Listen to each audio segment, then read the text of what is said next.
Խաղաղազատությունը պարզաբանում ունեք, խոստացաք ու ավարտեք։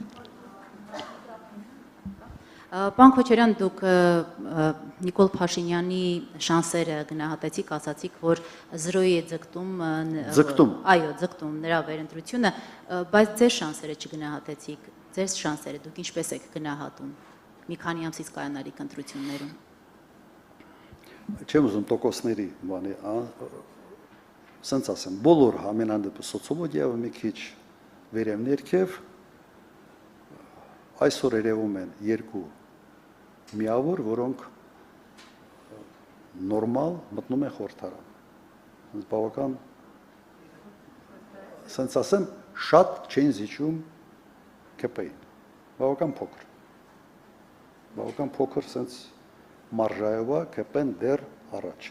բայց միասին այդ երկու միավորը արդեն շեշտակի ավել են, քան մեկը դուք եք, մեկը Հայաստան դաշինքն է, մյուսը Սամվել Կարապետյանի ստեղծող կուսակցությունը։ Կլինի երրորդը, ես շատ կուզենամ, որ նաև լինի երրորդը, օրինակ, ես չգիտեմ, դեռ միավորներ են ստեղծվել, այստեղ Աբիավկեն եղավ եւ չկողմնորոշված բավական մի մեծ զանգված կար, այդտեղից մի մասը կողմնորոշվեց։ Ենթադրում եմ, որ մի կտոր մեզանից գնաց եւ հանգիստ եմ նայում եւ միայն ողջունելի է, որովհետեւ կարևորը ընդհանուր, այսպես ասենք, թիվը լինի մեծ։ Այսօրվա վրա պատկերը սա է։ Հիմա եթե այս ձևով շարունակվի, նաև ես բերել եմ հետևյալ փաստարկները։ Բոլոր խոստումներով այս մարդը ձախողվել է։ Հիմա արդյոք մեր ժողովուրդը պատրաստ է ամբողջությամբ, ասենց ամբողջ փաթեթային ձախողում ունեցող մարդու նոր ընտրել։ Հիմա իմ պատկերացմամբ նայեք, այսօր հիշում եք մեր բան կար, չէ՞, այդ հումորական այդ սկեթչեր կային։ Մի հետարքիր բան կային, որ ասում է իքի բերետ խաղա։ Հիշում եք դա։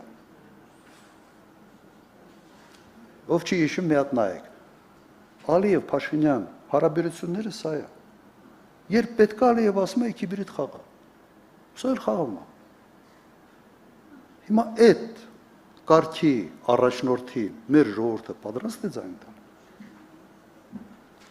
Կարծում եմ այնուամենայնիվ սենց